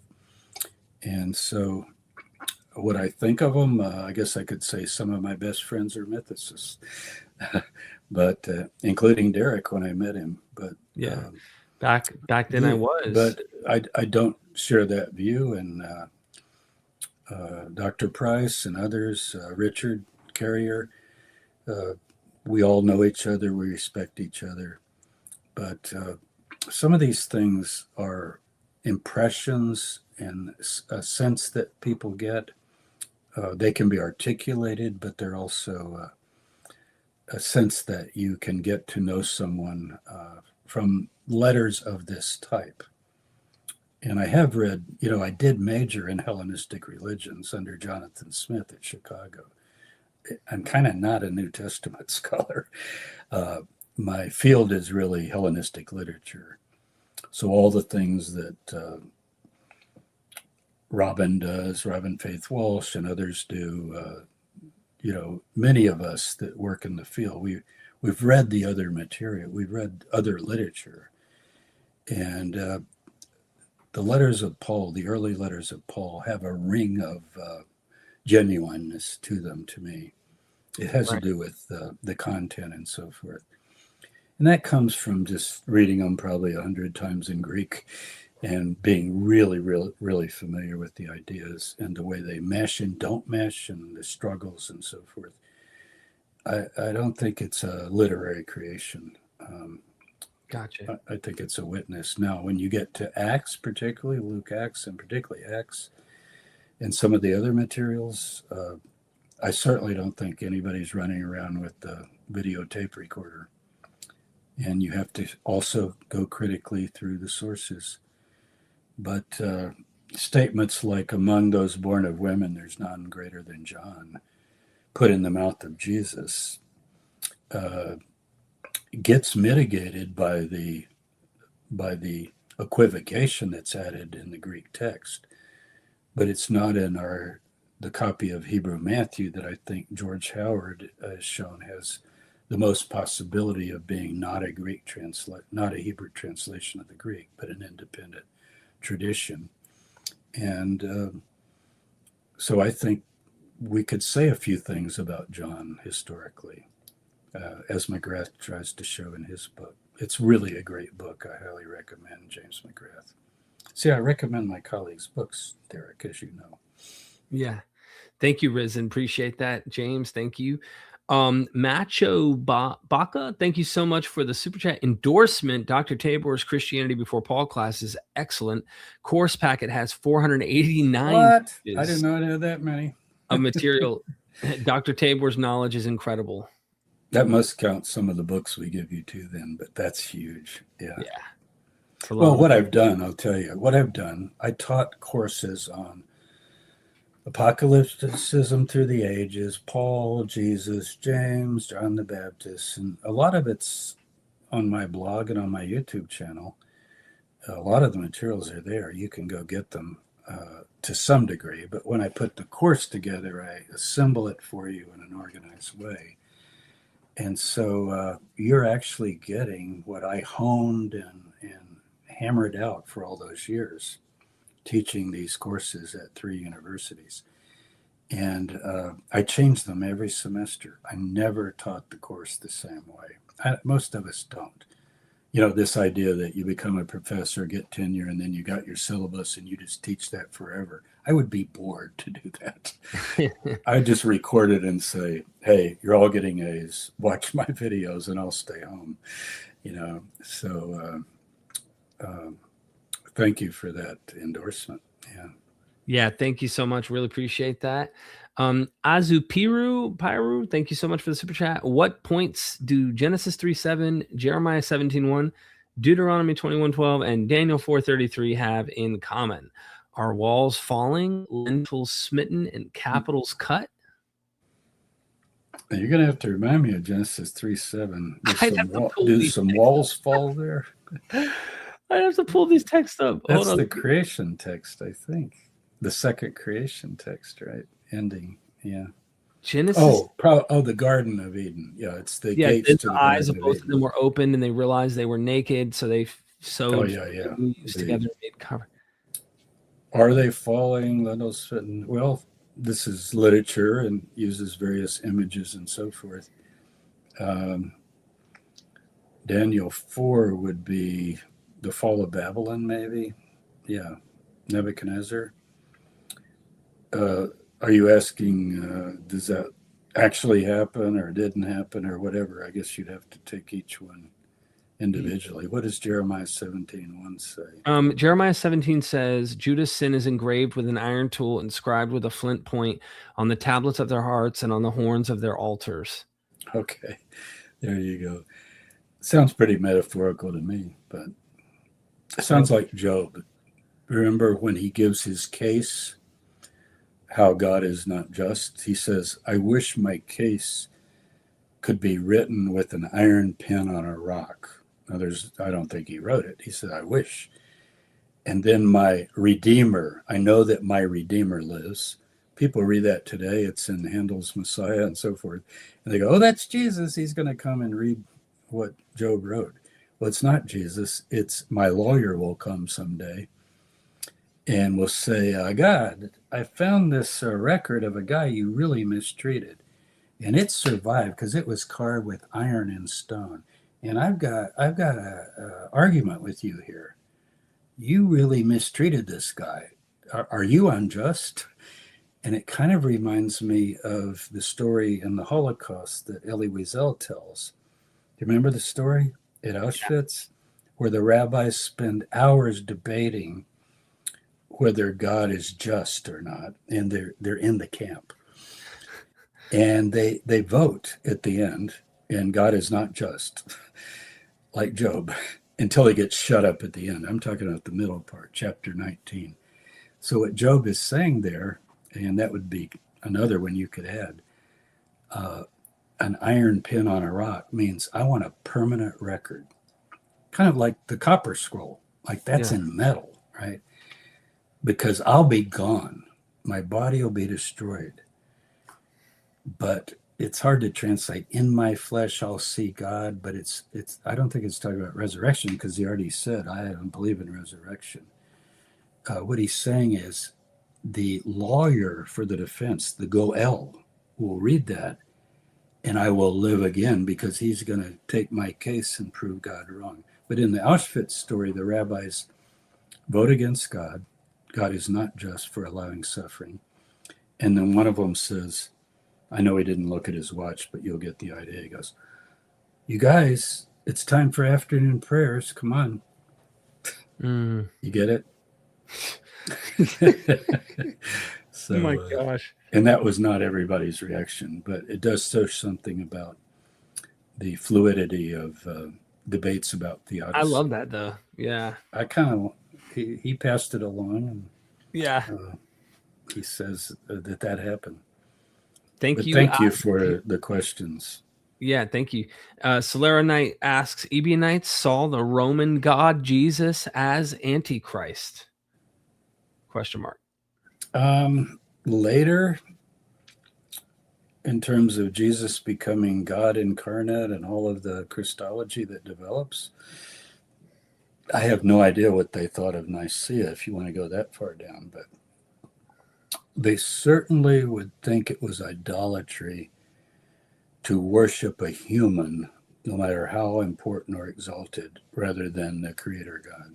That's the definition of idolatry, to look to the creation rather than the creator. I mean, that's in their mother's milk. But whether they'd use the word Antichrist, I'm not sure. Got it. In the Didache, it does mention this final evil ruler that's also mentioned in Daniel 11. And Paul refers to him sitting in the temple of God and saying he is God. I could see some of them taking language like that and doing what radical Protestants later did with the Catholic Church, talking about Anabaptists and non-Trinitarian Catholics like the Cathars and so forth, who shared a lot of Ebionite views. And they would probably see the Jesus of the church as a manifestation of that prediction of an evil ruler that will take over the world. There's also a text in the Dead Sea Scrolls, a fragmented text. He will be great and will be called the Son of the Most High. They're predicting that. And some people say, oh, that's the Messiah. And others say, no, that's the Antichrist, so-called. So anti-against or anti-flip side, both meanings are there. So I'd say yes, if you take those qualifications. Thank you. Don sees your shadim. Thank you so much for the super chat. Thanks for this. And I'm still sorry I made a nasty comment a few months ago when I was an impatient dick. Was that to you or me? I don't know. Because I'm going to say you're forgiven if it's me. Yeah, bless you, my friend. I don't even know about the comment. I get a lot of negative comments all the time. I had to thicken my skin. And so there's a lot of positive comments. And I've learned to just focus on the people who clearly are more positive and ignore the negative. So I don't mind sincere negative comments, where people disagree. What I don't like are insulting comments. Yeah. Tabor's a hack, Tabor's a this, that, just like running somebody down personally. I don't like that kind of thing. Yeah. I think it has no place. And we have tons of people that must spend night and day on the internet going around doing that on every subject, whether it's politics, religion, and so forth. It brings out the worst in people. But, if I sat down with any of those people and had a cup of coffee or even a beer or a glass of wine or something, I bet we would find that we were both human beings and could communicate. Yeah, of course. So it's just, it's unfortunate that some of our social media brings it out. But if people were thinking it before we had social media, I don't know. Yeah. But I don't like nastiness. I try not to be that way myself. Yeah. I actually want to be an honest, kind, but truthful person, you know, and as I don't want to be a wimp. But yeah, of course. But yeah, thank you, Don. And no hard feelings. I don't even recall what happened, but thank you. Azu Pyro says again, is the, and I'm not sure what this word is, of Genesis 3:7 rapture related? And they followed up with the common root in those verses was that of, I could barely even see it on this laptop. So it's so far. So there's so that, far, I think. and there's this. That's got to be the Septuagint translation of Genesis 3. Let me take a look. Let's see. And this will be the last super chat, ladies and If you gentlemen. mean rapture related, like 1 Thessalonians 4 is where people get the rapture idea. See Genesis. While you're looking that up, James, everybody in the chat, if you're interested in late night hangouts with a community of people who likes to debate, discuss philosophy, friends stuff, all that kind of stuff. I mean, Mega Bloodbath is in the chat here. Taco's a friend of mine, and I was going through kind of a rough patch about a month and a half ago. Just it's, you know, life can be hard sometimes, and he really took the time to just motivate me, encourage me. Was a friend for me and helped me out. And I ask everybody, anytime you see Mega Bloodbath in the chat, you know, promote it. Help people go subscribe, help him grow his channel. He's a good person and he welcomes everybody. That's the other cool thing about his community. So I hope you all go show him some love. Sorry, James. Yeah, I'm not sure the answer to that, because rapture to me would be harpazo, about being caught up. Mm-hmm. That's the only use of rapture I know in the New Testament. But it's this idea of the double coming of Jesus that dispensationalists hold, so that all the prophecies won't be failed, basically. Yeah. So Jesus doesn't need to have done anything the Messiah is supposed to do, because he'll come back and do all that. But the Christians get to go to heaven and be with him and so forth. A very, very popular view now. I can tell you this because I can remember 30 or 40 years ago, it was a ghettoized view that was seen as Darbyism, and, you know, some of the Dallas Theological Seminary and places like that held what was called dispensationalism. But because of Hal Lindsey's books and because of other just the popularity of it with prophecy people, it's everywhere now. There's hardly a person on YouTube teaching prophecy that doesn't believe in the secret rapture, but meaning being caught up, being caught up in the air. But I don't think Paul had a double coming idea, as far as I can go. Well, look, ladies and gentlemen, thank you for the super chats. And again, Dr. James Tabor has 4 courses out, and we're going to keep building his course reputation here with MVP-courses. Go sign up. Christianity Before Paul. Right now, there are 2 more in-person Zoom lectures. You can go sit, Q&A, ask questions to the professor, hang out, learn. You have 45 years of deep dive into these ideas, James, and people get to actually come to your class as if they were at Charlotte or wherever you've taught. I hope everybody goes, signs up, and takes the classes. This knowledge needs to be known. I think more and more people will get hooked on this stuff too. The more they find out, the more interesting it really is. And in my opinion, there's just so much to learn about the past that is useful for us today. That we could be looking at and understanding what's going on now. So, Derek, I've got a question for you as we close. Yes, sir. And you're going to say, tell us, what's the next course? you know, I'm going to do 7 courses with you because I like the number 7, right? So we've only got 4. So what's the next course? I've decided. If I were to guess, can I throw a couple out there? Because I know these are ones we hope to touch on. Yep. So we talked about doing like into the world ones in the past, but because there's so much information about Mary that I think people just don't know. You were thinking about doing a Mary course, going into the earthly, on the ground, not the celestial divine. Mother of 7 or 8 kids. Yeah, like historical Mary is what you were going to get into. Is what but tell me, I mean, it's whatever I think, and we've also talked about James, Mm-hmm. I think I want to do a course called The End of the World as We Know It, picking up on REM's verse or opening of their song. And it's a course I taught, and the subtitle would be Apocalypticism Through the Ages.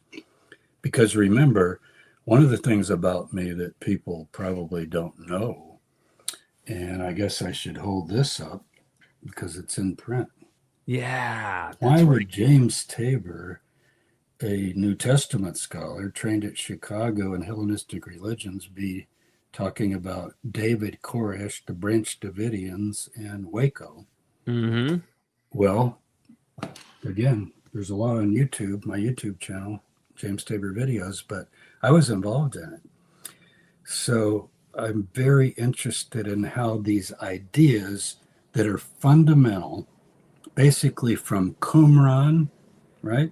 That's where we first find documentation of apocalyptic interpretations by a community, predicting this, predicting that, adjusting to the failure, adjusting to the disappointment, the strategies for coping and adjustment, everything that's still operative today, from full preterism, it did happen, to we got the date wrong, let's recalculate, right? To, why don't we just take it symbolically? Or one is like, close that book of Revelation and Daniel and never open it again, and let's just, do Christian good works and not go crazy thinking about nutty apocalyptic ideas. I mean, but through the ages. So many don't know that in the 2nd century, and then I would probably go to the 4th century, don't think that Christians ever gave up apocalypticism. I mean, Daniel's in the canon and it's included.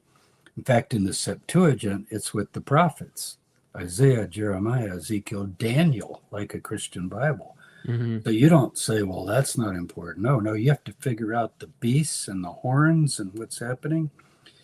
And we would look at how that was applied. Many people know that around the time of 1000, there was a big stir about it's been 1,000 years.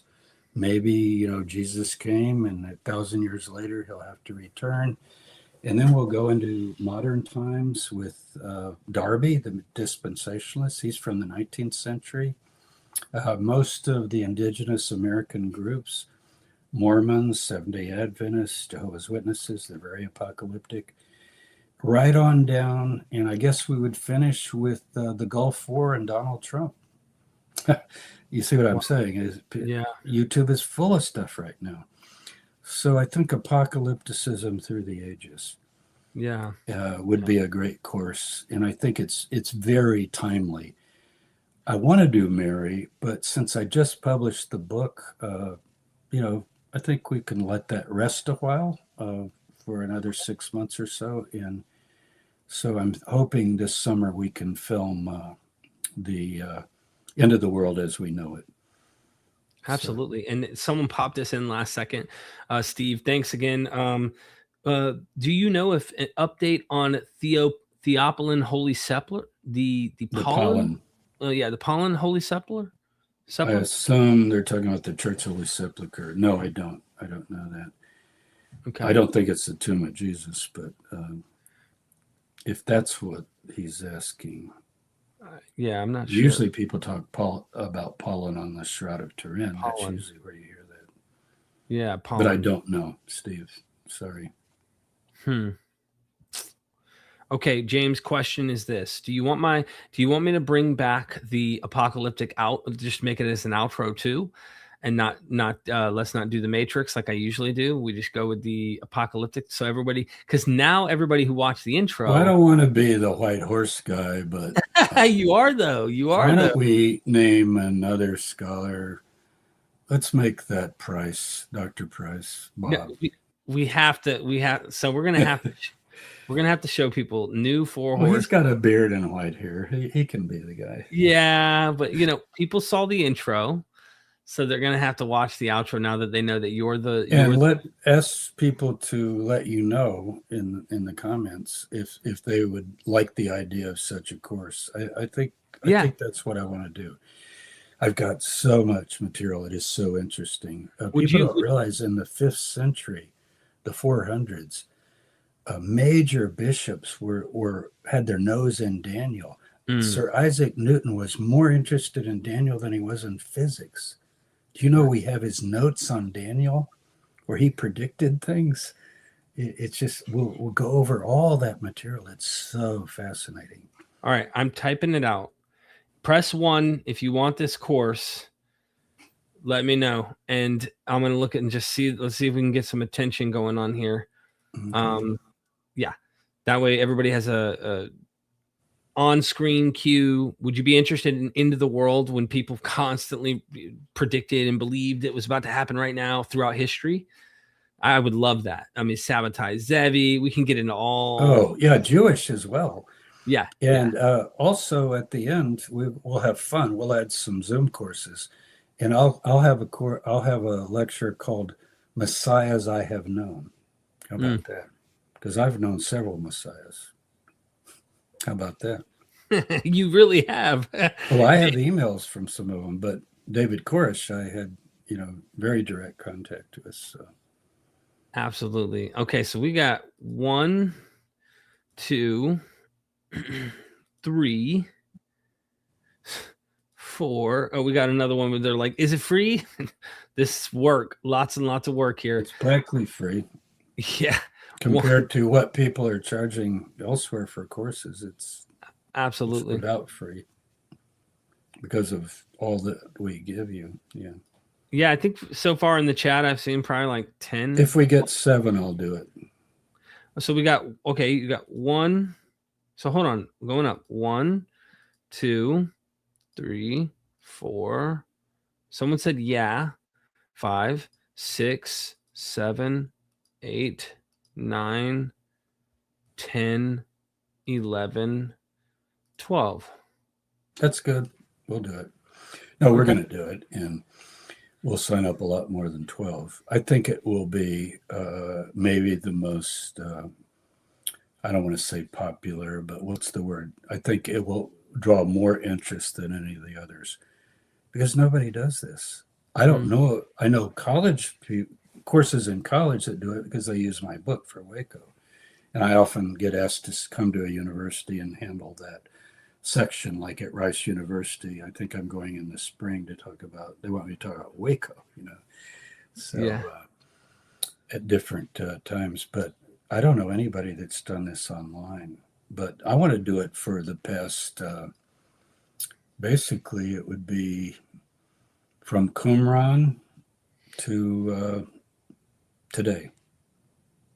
And we can't cover everything, but we'll cover some big ones. Yeah. There's a famous book called Pursuit of the Millennium that some people might have. And that's a nice survey of people pursuing the millennium and wanting it to come. Well, James, I'll definitely cover Billy Graham as a kind of mainstream evangelical. He was really do need to. Very apocalyptic. And I've met him a few times, and so I can tell you personal stories. When do you want to plan this, just so everybody has an idea? Fall? I'd like to have it ready by September. Okay. We're going to finish our Zoom meetings in May, then we have a summer break. So you and I probably come down to your place in, is it cool in August in Florida? Do you have high humidity? Cooler. It's okay. It's not. Because it's terrible here. And do you have a pool? Yeah, I have a pool. Yeah. Okay, if you have a pool and it's cooler than here, humidity-wise. Yeah. I'll come to you. Otherwise, you come to me. We'll work it out. Yeah. It's probably better if I come to you because you It's have all that easier if you equipment. come to me because I got the 3 munchkins, you know what I mean? And they're still, at least 2 of them are needing to be taken Well, to it's school. also easier because of all your studio and equipment, which you have to Yes. portably move to my place. So, Exactly. but yeah, I think we can have it definitely by mid to late September if we do it in August. So, Okay. Let's do it. Let's I plan. better put that down as one of my tests for the summer to put that together because remember, it takes, I don't know, 100 hours or so. It takes a long time to put these courses together. Yeah. Yeah. It's a lot of work. We got to do it at least a month or 2 in advance, at least before, because we have to really do some editing and get them right. Okay. Okay.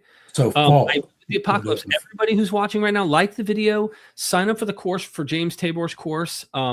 Share this with somebody who might be interested, with a friend, family member, whoever. Comment your thoughts down below, and just keep in mind when we play this outro, James is in the middle. And thank you so much. Never forget, we are Myth Vision. Thank you, Derek. Thank you.